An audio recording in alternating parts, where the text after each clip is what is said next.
So this is going to be a special episode because we have a guest from overseas. We have Richard joining us. Richard, welcome. Hi. Yay. Hi. Yes, we've known Richard for quite a while now, a few years.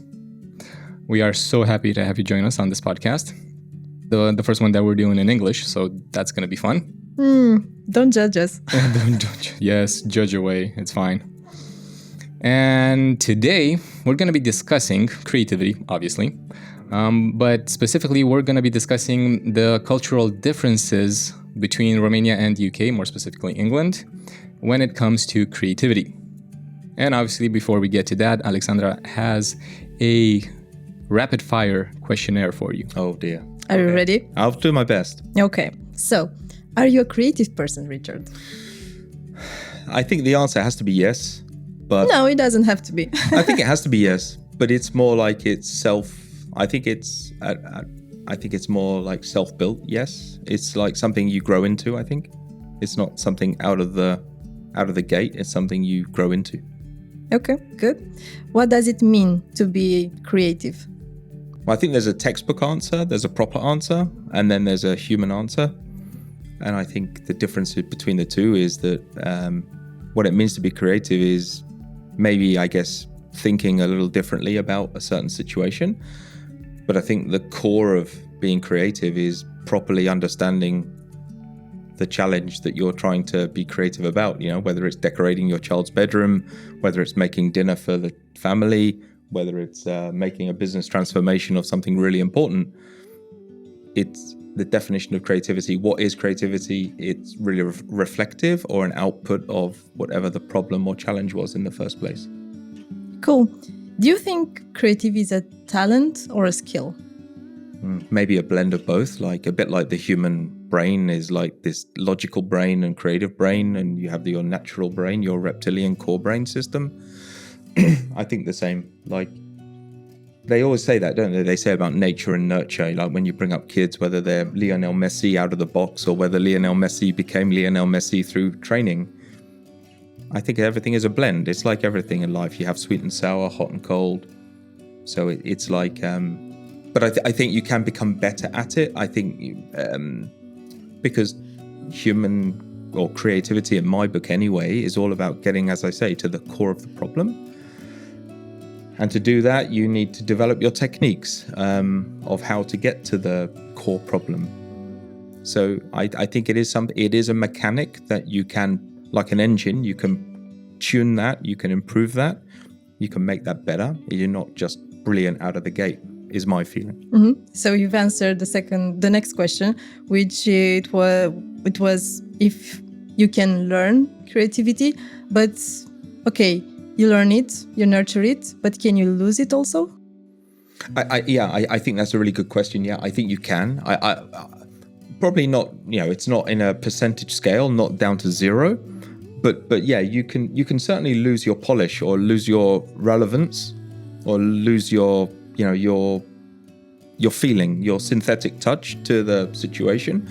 Because I think particularly if we take the comparison of COVID, pre and post, the way you extract and ideate and create is very, very different depending on how I used to do it 3 years ago versus how I do it today. And so if you don't get the mood, or you don't pick the mood, or you don't have confidence in your ability, sometimes you can run aground, not through bad practice, just because you're a little rusty. You just lost your edge. I don't know if that makes sense. And getting into a more personal note, how do you get into a creative mode? It's interesting. I think I even though I think I am a little kind of right side, creative side, I like research. I think I've grown to love more and more research, the left side, the logical side, because I think when you're trying to do something, you've got to kind of develop that personal empathy before you even begin on the journey, right? Because if you're expected to facilitate something or like at work in a situation, right, Richard, you need to go and get to the bottom of this problem, you can't turn up cold. So I think the thing I've sort of I try to work on more now is, and not just direct first-person research, it could be indirect research. It could be, like LinkedIn is one of the best sort of vehicles for getting a broad base of attitudinal beliefs or observations, because there's so many of us on the planet. Well, that kid was born and it's the 8th billionth child on the planet recently. You know, there's so many opinions out there that you're not looking for one North Star. So by reading all these things, it's kind of one of my primary materials is if I'm going off to do a workshop on topic X, I try to think in my network, who do I know that's in topic X? And then go back to their last 10 posts or their posts of their posts of their posts, and then try to research this way. Okay. And what makes you more creative? Alcohol. Apart from alcohol, empathy. I think it all comes, if I care, it exponentially increases. And that's not that if I don't care, I give up. But I think I really love, and probably in the last 3 years, I get more into things that are more societal. So I know I can help an investment bank and I can help them with their B2C mortgage application process, but maybe I'm less inspired to do this than something that I'm motivated by, such as healthcare or helping people that are suffering a bad time, or trying to do something for kids because I have a parent, right? So if I can find a connection to the material, that sort of, you know, I did my mortgage application 20 years ago with my wife. So I'm less kind of, but if I speak to my friends that are just having their kids buying their first property, then it would take me back into the rhythm of the pain and the challenge. So it's practically discovering and being close to the problem and understand better the needs, the challenges. Yeah, definitely. I think because I think it's very easy to sort of fake simulate, oh, I know everything about industrial manufacturing and the application of whatever, but a lot of it comes from here. And if you have this closer connection to the spirit, either the beneficiary of the end result or the people that you're problem solving, yeah, I don't know. I just think it makes for a better product because you're more engaged, right? You give more freebie credits. Like you keep going. You keep asking the extra tell me question. You know, like when you do questioning, you do the +1 and, which means, and can you just, on that, you just have this mental, like having like a Lucozade fizzy drink, you know, it's like the extra energy to go again and go again. I think that's important. Yeah, having always the follow-up questions. Yeah, or having the confidence not to have the follow-up question, just to leave the pause, right? You know that when you do that sometimes, it's like when you interview someone, it's like it takes courage to leave silence, to let the person to leave the space. But sometimes this only comes when you really are in touch with either the subject, the material, you have the trust, the respect of the audience. I think there were like the 8 seconds that you usually can give to the other person to answer. So I think that's the max confidence that you could take. Yeah, it's like playing poker. Like when you play poker and you have like the best cards, and it takes some bravery to miss the round, to just what do they say in poker when you just tap the table and you don't raise the stake. Yeah, exactly. I'm confident. I know where I am. But yeah, I think silence is a big weapon because, like now, you know, you want to do a good job and you feel like you should fill the air with some other opinions. And this comes to your core topic of cultures and this segue of I've worked with Romanian people since 2008-9. So I think I have quite a good opinion. But you see a maturity and a change in the way your colleagues or your nation, I've interacted with your nation. It's you know, from a period of being very, I need to help, I want to help, I must help, you know, I'm told to help. Now I think you see much more consultative sort of, because I think your back catalogue is deeper, your reference bank is deeper, so you can come more to the table as talented athletes. You come with your own opinion. Like when we work together, it's like, you know, I think this because and I know this would work. Did you consider this because? And I think, that journey is, the British psyche and the Romanian psyche are maybe slightly different, but you can make bridges and you can make, good connections and good outcomes. Cool. So alcohol and empathy. I like that. Yeah, and one probably is driven by the other, right? Because you give up having opinions, right? It's easy to judge people. It's easy to come in pre-baked. And sometimes when you've had a few Stellas or Palinkas or sweet sweakers, you're a bit softer. You're a bit more in touch with letting things slide. So that's a good tip. We should start all the podcasts with a shot. Yeah. Why not? Yeah, I certainly can recommend that. Alcohol in itself could be a topic on this podcast. Obviously in moderate amounts. We're not talking getting drunk here, but the quote-unquote benefits of alcohol when it comes to creativity is that you're a lot more relaxed. Yep. Yeah. And especially coming back to what John Cleese said, we had a discussion on John Cleese, and he said that in order to be creative, you have to be able to play, and play for play's sake. Okay? No purpose, no nothing. And I think alcohol actually does that for you because it's an inhibitor. Exactly. Yeah.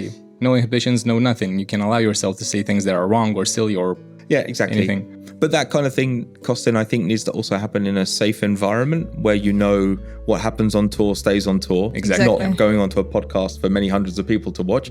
But you're right, when you're in that space, a few beers in the fridge, when you work in some European cities, as I've done over the years, I remember, and you would have like this glass of wine at lunch. Jesus, I'm English. We don't do this, And then it's like that expression, like red rag to a bull. It's like, oh my God, this one, I have a top up, and the afternoon session is very different. But no, that's and I think that's a perfect segue when discussing cultural differences here on this episode of the podcast.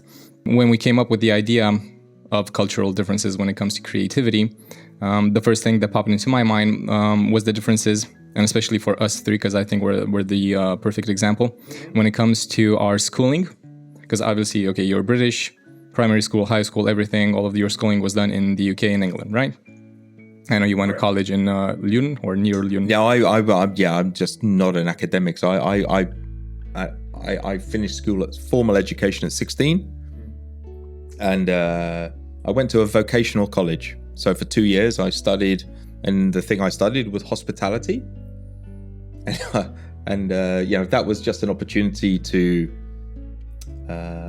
make best of a bad situation. I was having this conversation only the other night with a friend when we were over here. And, I guess everyone grows up and has an ambition to perform a certain career or other. But I had an event that happened to me when I was 10, which was I was colorblind. I was diagnosed colorblind, and it made your life change. You thought you were okay, and then you weren't okay. So I chose this career in hospitality because my parents said, "Oh, you're good at communicating, you're good at talking, you're good at building relationships with people." And so at 18 I was working for a living. I didn't go to academia, I didn't go all that. It was get on with it, and it was a lot of fun. I look back fondly in that journey because I don't judge people that do whatever they do. They do whatever they do. But my story is a good story, and it's helped me be who I am today, which is what it's all about, right? You can't be false. I think, and when you're doing this sort of, because effectively what we're trying to do as athletes is be very, I guess you're trying to always to build trust to get the answer to the difficult question. Right, and to do that, you need to connect with your audience, however you connect, whatever, whether it's on a whatever level of index, because otherwise you just get the safe answers, right? And you need to. That's when you do ideation. Is you've got to have that crazy factor, so that when you do your first concept board or mood board of, this was the problem, this was the statement of what we are going to fix, and therefore this is the ideation as a consequence. No one's paying you to come up with the safe ideation. I remember your previous guest, Horia Hotaran, he would always say to me, you need lots of ideas, because in those ideas there will be a good idea. Yep. So don't just say we need 10 ideas. You need 10 plus 10 plus 10 plus 10 plus 10. I think this is great. But you through rapport and like this kind of situation, you can have good conversations and get to good outcomes. To what I was saying, because that's why I wanted to introduce formal education, because you've done everything in England, right?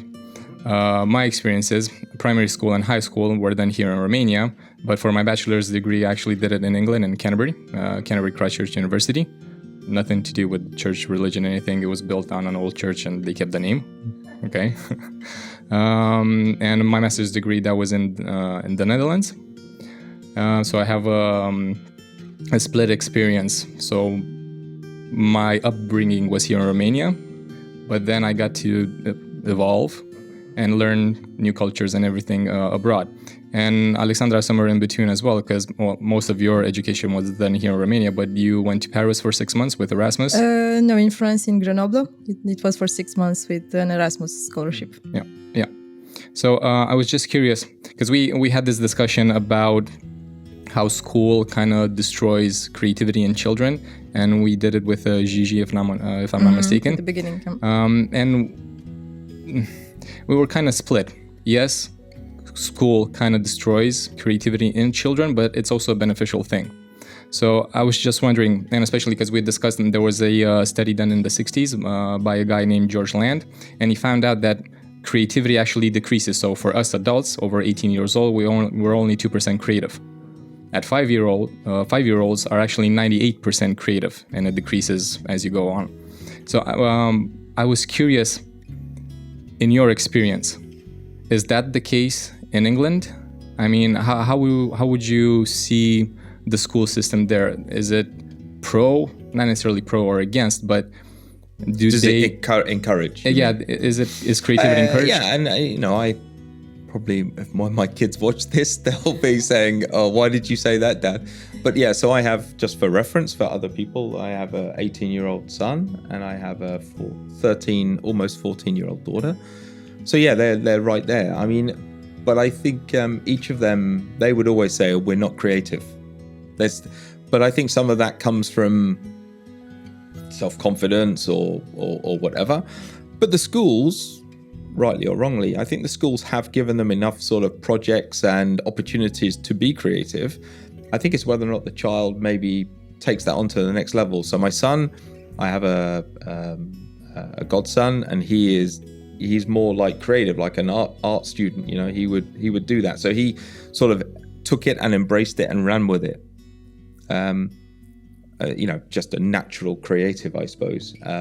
Whereas others, I think, like talk to my daughter now, you see them now using more visual learning methods at school. So like they already start now. Like using I don't know. Mind so maps? Maybe, exactly. Yeah. So 10 years ago, I remember Archie, my son, doing like a mind map. So you'd come home, and I think some of that was interesting because I would be at home doing some work and I would be having the way I did something. So you end up like with this mini me sort of, what are you doing, Dad? Oh, I'm doing this picture on this and I'm working clockwise and I'm using colors. This color denotes this behavior. This feeling is in this color. Oh, and then, yeah, I remember submitting homework with him, working collaboratively with my daughter as well, saying, oh, why don't we present it this way? But that's not that it's the best way, it's just a way to present, and maybe other parents of other kids in the class would have done it more classically as a Word document or something. It's not that they couldn't have done it, but maybe they just naturally didn't come to them. Yeah, that's one of the questions, because are teachers in England more open to different kind of solutions if you get the right one? Because the way I experienced it, and I had this discussion with Alexandra as well, with Anastasia, the way that she's experienced it now, because when you go to school, you're supposed to do something a certain way. Even though there are multiple ways to get to the right result in maths or whatever, you still have to do it the way they taught you. And probably more even than that, it's the way you got to the destination. So like often you'll see like you get points for the working out.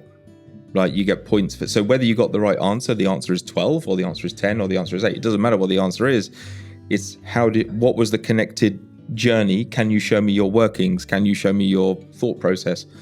I don't know. I think I go to like a parent, I go to parents' evening. That's probably my main touch point. My wife is far closer to the school and, closer to the kids' education and stuff. But no, I from what I see, the kids are given lateral freedom to explore a topic. It's not like this is the way we do this. It's more like, I think the school is quite progressive in terms of the way it gives the child the building blocks. But there's a lot of pressure for kids now, as a teenage child. And I think that's almost like one of the core challenges is the child feeling confident in themselves. And with all of the other BS that's going on in the world, do they have enough to be able to put themselves out there to present something in a different way that maybe helps them and the way they learn? But is there too much peer pressure or judgment or freedom and support to be able to express this opinion? So I think there's a lot of work there, because we have a school where my kids go that is massively diverse, ethnically, nationally. And schools are at very different places now. Even at the age of whatever she is, 13, we have lots of different kids coming around our house of different backgrounds. And that helps my daughter become a more rounded athlete, a more rounded person, more empathy, right? Because she needs to brush up on that. Shots fired. I'm curious, was that your experience as well when you were a kid? Or is it more like a modern thing that schools are starting to adopt new methodologies and new ways of doing things? Yeah, I mean, obviously I went to school in black and white, right? When it was a little older. But no, I still think there is... But I think it wasn't... So the school would have had their prospectus of how they see schooling. And when I went to school in whatever it was, it was more like you as a child. Even I had certain teachers that inspired me, and I think that's the same, right? Generationally, whether it's my mother when she went to school, or me or my sisters, there'll be certain sort of lecturers or experts that you feel that they are interested in what you're saying and they're interested in you being you, which I think is fundamentally to get the best out of whatever you're heading for. You need to get back to the anthropology of the human being of, let me ask you some questions, or let me walk a mile in your shoes. In fact, that's like a technique you can do, right? Rather than just a cold interview of, tell me how you feel about something. You can do that sort of fly on the wall style of, well, do you mind if I just shadow you for a day? And you just have this broader frame of reference that you can really see what it's like to be a school child at the age of 13 right now in the UK. Post-COVID, it's hard. It's really hard for kids, honestly, really hard. And it's a challenging world out there. Interesting is that I found something searching for cultural differences between countries and stuff. I've looked specifically for UK and found something super nice.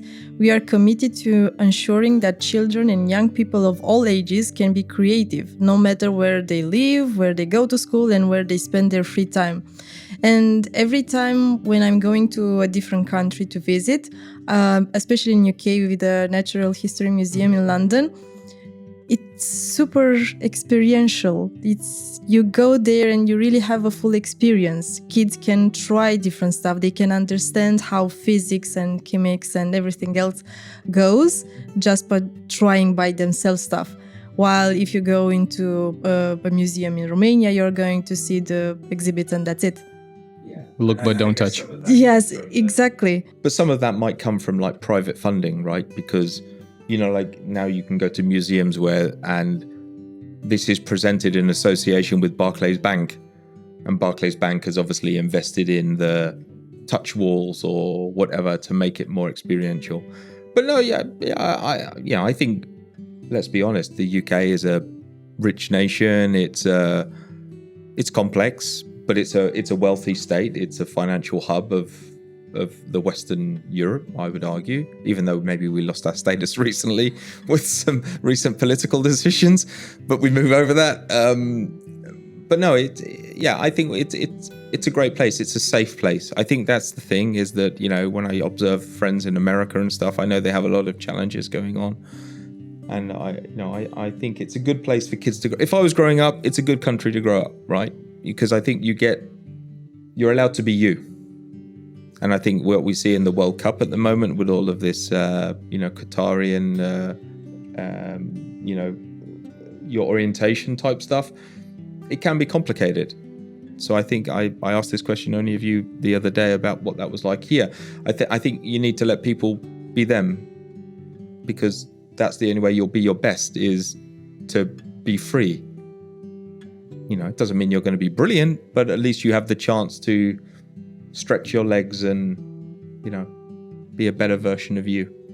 And it's interesting to see how countries actually progress. When we're talking about creativity or acceptance, openness to new ideas and things like that. Because at least for us, what we experienced 20-something years ago in primary school, kids today are experiencing the exact same thing. Mm-hmm. Okay. So the exact same, nothing changed. Oh, really? So it's almost like least, Frozen? Yeah. I would say now the books changed. So, for example, we don't have the same books learning from them. They become a bit different. For example, for literature, they have different texts. They are more modern. They are not the same things that we used to Before the learn. revolution Exactly. And after. Yeah, exactly. Or even my part of in the 90s. So I do see a bit of change, but not too much. And yes, they try to focus at least on the Romanian side to use some kind of compositions, write on different kind of themes. So speak up, but that's it. Not too much. Yeah. It's almost a little bit interesting, but not too exactly, crazy. In the end, it's exciting, safe. Yeah, exactly. It's maybe you are in a different box, but still in a box. Yeah. But aren't we all? I mean, that's. Yeah, I think to some extent everyone has a box, to some extent. But you're right. I mean, I think. But you have that box, but when you get to work afterwards, and they will be okay. Now think outside the box. Yeah. How?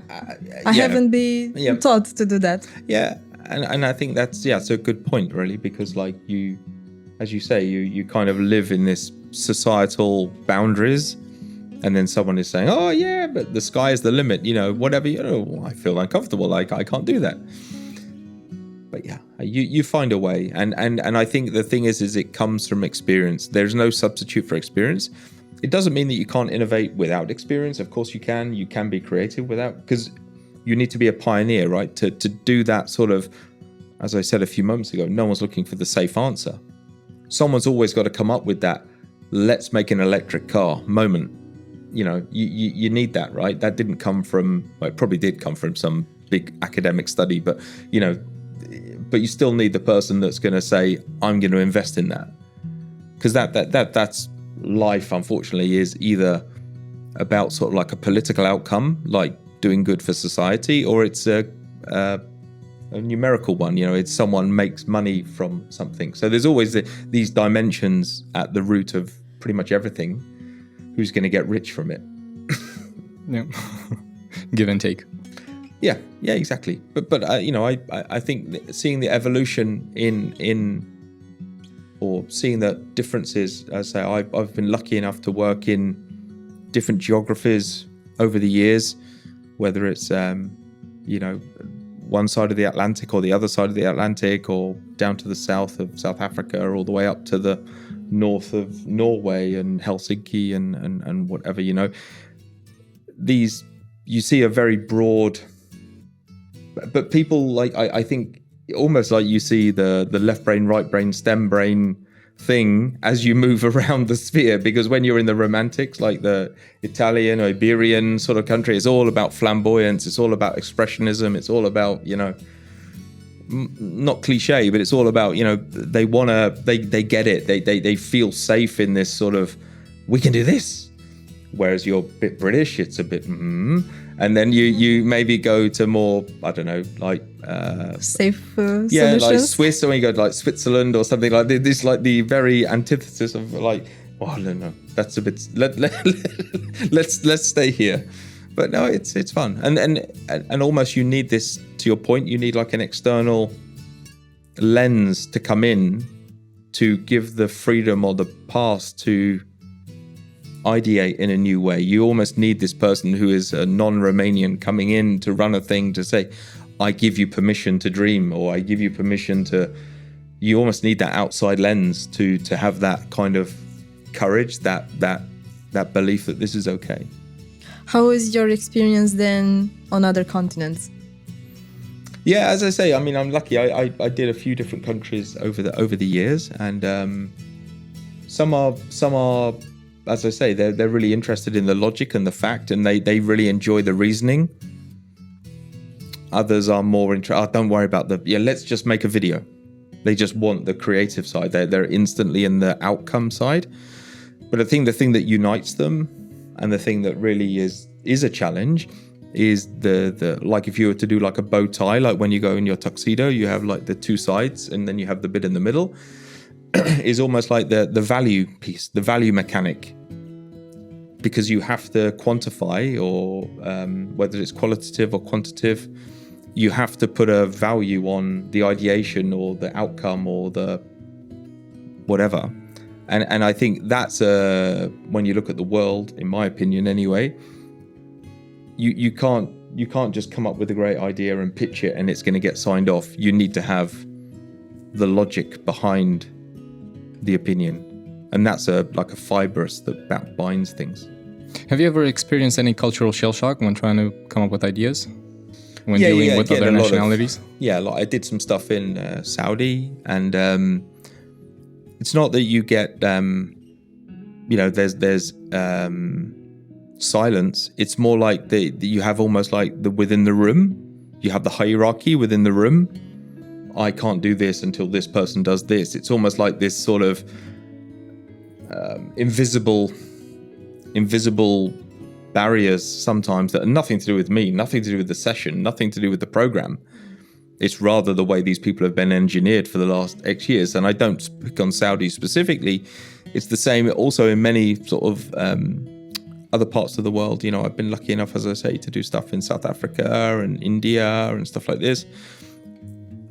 People get involved when they feel it. And I think that's the thing, right? You've got to have enough as the enabler or as the facilitator or the coach or however you call that. What do they call that? The animator. Sometimes they call that in Europe, they call that the animator. When you're animating the session, that's why trainers and enablers are worth their weight in gold. Because the person that's in the corner that is not saying so much, you need to engage that. You need to engage that person, and that takes time and experience, right? Yeah, but sorry. What you were saying, what if they're waiting for permission? Because you said that there's a hierarchy. So maybe they have the ideas or they want to be engaged, right? But they don't have the permission based on their culture. Correct. And in a way, that's kind of what we have here as well. Not recently, right?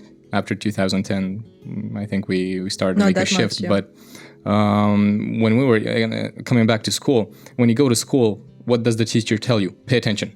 Yep. Stop daydreaming. Yeah. Imagination, no. Math. Yeah. And things of that nature. So when because I experienced this as well. So like I said, primary school and high school, at least for us here, we have a ton of subjects and topics that we need to study. And the purpose is not necessarily to understand it, but to cram as much knowledge as we can just to pass and get a good grade at the exam. But when I finished high school and moved to the UK for my bachelor's degree, that was a cultural shell shock for me, because it's no longer about cramming all of that knowledge. And there weren't that many subjects. We had like 5 or 6 subjects per year, and we can really dive deep. And the main difference that I saw in the UK, you guys put a lot more emphasis on teamwork and projects that involve a lot of students. Yeah. Obviously, you still have the exam at the end of the year. You still need to study. But most of the tests, not necessarily tests, the projects that you need to do during the year. Collaborative. Yeah, exactly. Yeah, I mean, I think it's interesting. And because when I did my school, I was the first year. my sisters, who are slightly older than me, they had this, you studied, and then you sat these 3 exam papers in June in 25 degree heat. In the UK, that's hot. And you know, and it was this moment. This was your, you know, that expression, that time to shine, you know, this BS of this is the moment. And this is really hard because the child can freak out, not perform well, be sick. You know, it's not a great day. For whatever reason, it wasn't the moment. So when I was, whatever I was, 16, the education system in the UK switched from being point-in-time measurement to year-round assessment. And my mother and father said to me, this is going to play to your advantage because you're not an academic. You know, I'm not an academic, but it's like you are practical. You can say, here is something I want to do. Like for me, whether it's building my garden, planning a family vacation, fixing a motorbike, whatever it is, it's a set of tasks, and I will do this. And I know whether I take this wrench, depending on the situation. And I know that I get this immediate satisfaction that I can see that, I've locked the wheel back. The wheel is now secure. I can now move on to the handlebars, or I can now move on to the headlight. It's almost like this checklist, because I think this fundamental flip from a point-in-time assessment where you have almost like 9 months of your life under this pressure of, I've got to learn all of this stuff and I've got to carry all this stuff around. It gave me this green light to, you know, you could more collaborate, you could work on because it brought to the table this idea of, as kids, 3 of you get together and make a project on something or other, and you share the credit together.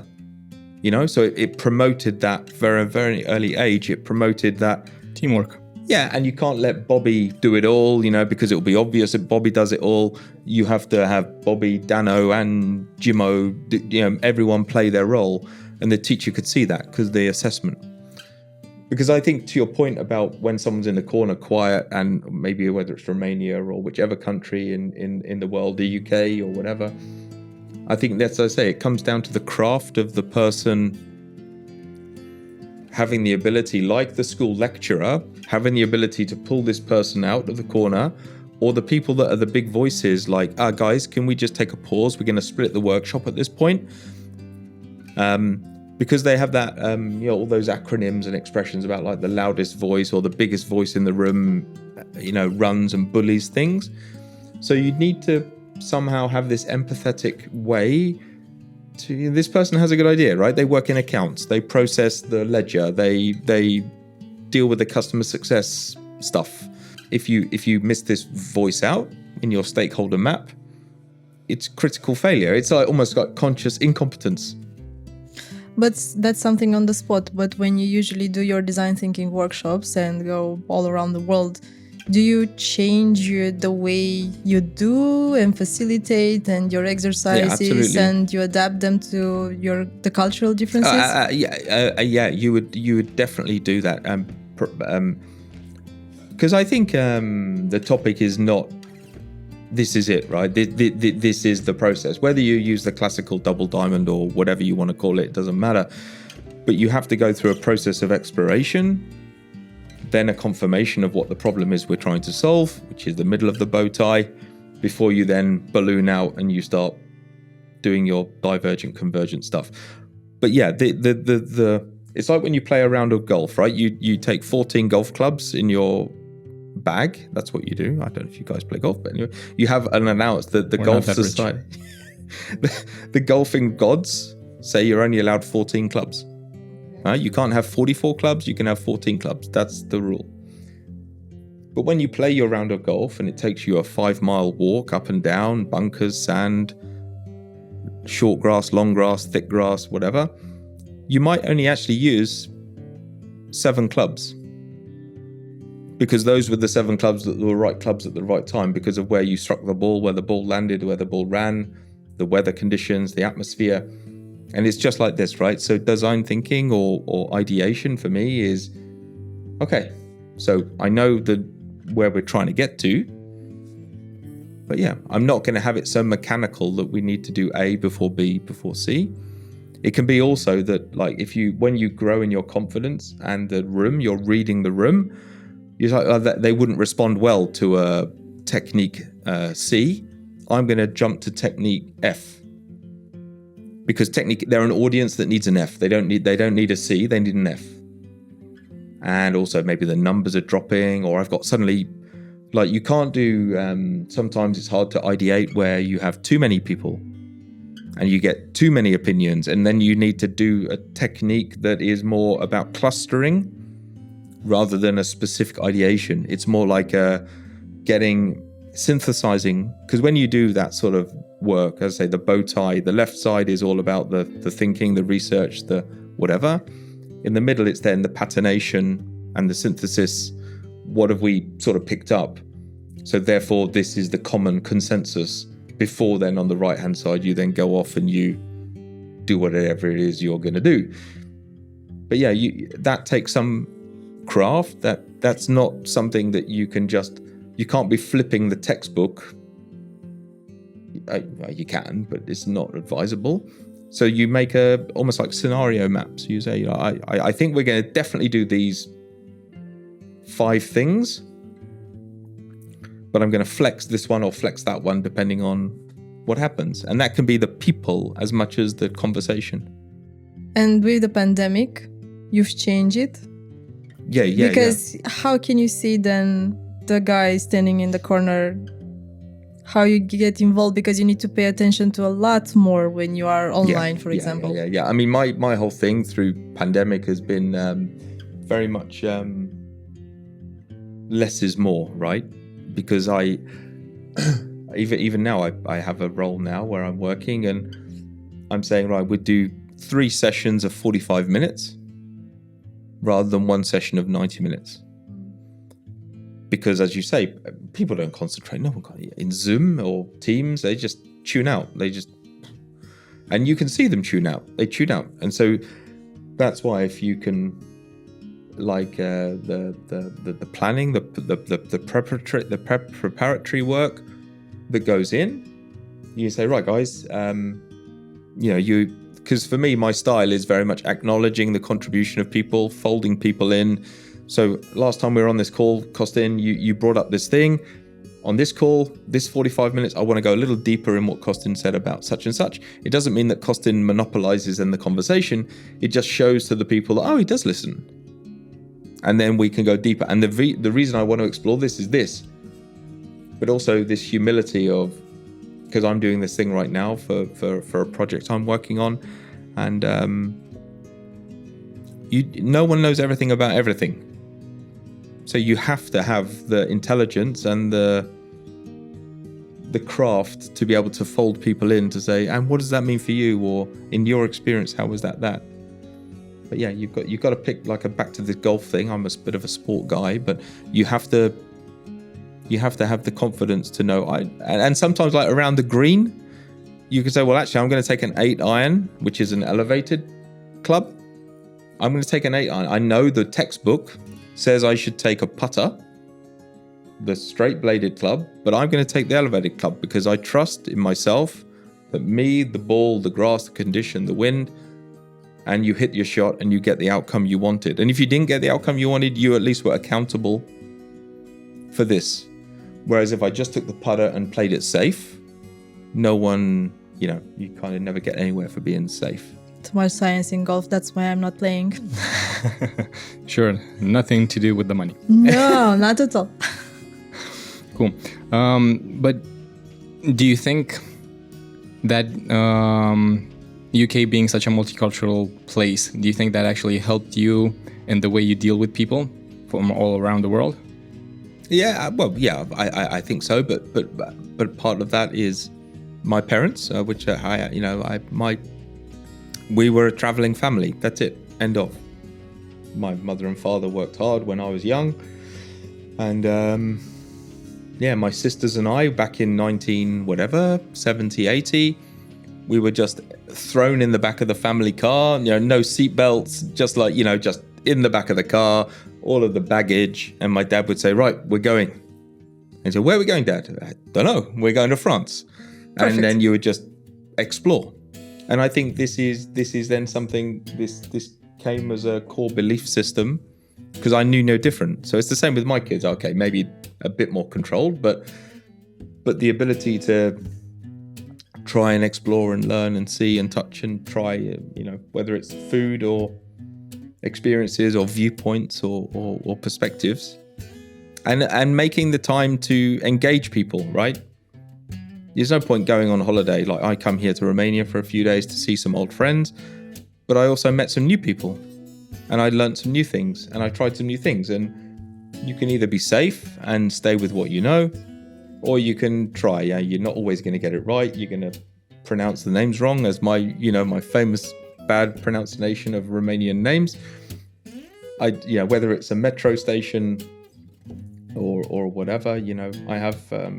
You've got to have the courage to, and some of that comes with confidence. I also had a question with regards to the UK. Do you think that creativity at a national level, is it promoted? Is it valued? Yeah, but maybe indirectly. I guess I wouldn't say. I don't know. Actually, that's a really serious question to answer on behalf of the UK. No, strictly from your experience, obviously. Yeah, I think respect is given to painting stories of the future or visions of what it might be, whether it's in primary advertising from a Samsung or a big manufacturer or something that we see on our television or hear on the radio, or the way we see things at home, the way adverts are promoted, or the way the discussion is encouraged. I think that's the thing, is that you kind of, no one is telling you what to think or how to think. It's like giving you it's like a recipe, like here's the onions, here's the potatoes, here's the meat, here's the cheese. But what you do with that, they let you fill in the blanks. And so I think that's quite cool, because British people are very opinionated, and they, not unreasonably so, but they have a strong belief system, core values, core beliefs. I think that's important when you work with UK people. I think you need to show the value every time when you work with them, and once they get it and they understand the value that you can bring to them, either by you as a person and your knowledge, or by the exercises, workshops, whatever you're doing, if they understand that, it's yours. Yeah, exactly. I completely, and I think this comes back to when I first came to Romania, 2009, 10 or whatever. As I say, it was very much, Romanian people have always had talent, in my opinion. They've always had the ability. They've always had the craft. It's whether they had the freedom or the belief or the expression to bring that to the table. Because when you're working in whether it's a corporate or whatever, there might have been a tendency, my role here is to do, not to ask. And I think what's interesting is seeing this evolution, certainly like even in our relationship, there's more active challenge. There's more, but I think this, or I did this, and I think that's what, whether I'm British or whatever nationality, I'm coming to you for a reason. I'm not coming for you because you're someone that's just gonna. I'm coming for you as a business partner, and I think that's hugely important. And I think in Romanian people, I think you see this. You see some people that are more confident in their own skin, but you still see a lot of people, even in today, in 2022, you see a lot of people that are still very subservient, very humble, very almost like they can't not look at you because it's not that bad, but they're very, how can I help? What do you want? They're instantly into helping you mode rather than challenging you mode. Yeah, it's a big shift. Yeah, from one to another. And equally, you would have on the reverse side of that equation, you would have I didn't ask you for your opinion, I asked you to do something. So it is, it's a fine line. But once again, I think when you work in this sort of offshore, nearshore thing, whichever the two, whichever the primary country, the secondary country, you need to have trust and credibility, and you need to work hard on the rapport. Because if you're going on a journey together, each step of that journey might be different. But if you're working with the same faces, the same personas, the same people, you can at least build a rhythm, and you can learn about cultural differences. I mean, pre-COVID, I used to come to Romania relatively often, because that's all design thinking is, right? Or creativity is. It's an iterative quest for the betterment of tomorrow, whatever that is, right? And you never get it pixel perfect out of the gate. Even if you do think I created this great graphic or I made this infographic, well, yeah, for that moment in time, it was good. But now let's move on. And I think the most important steps in this design thinking are discovery and testing, which we usually don't do because we are in a hurry and we need to do something else and we just have one day when we need to build something or whatever. But discovery is exactly that empathy, that understanding that person that you need to provide with whatever, or building something, or if it's a chair or a design, or it doesn't matter. And testing is like really gathering feedback afterwards and iterate. Yeah, absolutely, and absolutely. Come back and do it better and better for whoever the audience will be. We all worked at the same place. How many times did you pick up the phone as, I need a video? This is the very first words that are said, So Why? The complete left-hand side of the equation of the bow tie is completely disregarded. It's now, the answer is a video, and it needs to be 90 seconds long. Let's make a video. Okay, maybe we did need a video, but we need to go through what does the audience want? Like when you do the mechanics of like the 5 W's, the what, the why, the da. It's, if you don't respect the process, why do the process at all? You can't half ideate. I think this is like a bit of maybe this is an urban myth, right? It's like, oh yeah, we were creative. We made an infographic. Yeah, but we didn't really give ourselves the time or the freedom or the respect. And I know big business has, it can't spend months and months and months to make an infographic. So you need to find the balance. But like I was saying earlier on, I think there is almost like a checklist of core steps. Whether you call that a creative brief or whether you call that interviews or whatever, or like I said earlier on, fly on the wall, you need to. Because I spoke to some colleagues that were working for senior account directors, and they would say, yeah, I asked for all this creative content and I got these 5 pieces of creative content, but the only one I use is this. Because the others were point in time, moment in time. And people have sweated blood to make these other things because they were just like this, like a child wanting to impress Papa, literally doing all they can do when Papa really has moved on mentally, because for him it's like, I just asked for this. And the fact that you've turned up with all of this stuff, the actual thing that actually was really valuable to me is this thing. And the thing that ironically is probably the thing that took the lowest amount of time, but it has the longest longevity because it has the most flexibility, it has the most relevance. It is a canvas, because it's in design thinking, it's about people and hugely the product or the service or whatever you want to provide to be desirable. Yeah. And people really needing it and wanted it. I think that's one of the most important stuff. Absolutely, and the context. That's the person or the problem sits within an onion of 84 other layers of problems and scenarios. So, as I say, when you spend all this time curating a beautiful infographic or a video or whatever. And I think this is the thing, is it does, you've just said, it comes back to the human being, because that's kind of what creativity is all about. It's fixing a problem, but you've got to make sure you've given yourself the opportunity to get to the bottom of the problem before you pile into this is the outcome. Richard, any recommendations for our viewers? I think on a business thing, I really think that like LinkedIn, and this is a recommendation. So here's a golden tip. I would say when you're on your LinkedIn profile, you have your photo in the corner where your little face is. Click on that, come down to data and privacy, click on this, and click download contacts. You should do that. It takes 48 hours, it comes through. Then you can delete everyone that works at your current employer, because these are effectively friends or contacts or whatever, and then see what you're left with. And every 3 months, take a little look. Who's where? Who could I learn more from? Who could I connect with? Who didn't I talk to for a while? Who works at a big company? Who works at a small company? And take your time. This was a good piece of advice given to me. And I think it's really, really cool. And I would definitely recommend that. So kudos to the person that gave me that suggestion. Other recommendations, I think, time. We don't have time. None of us have time.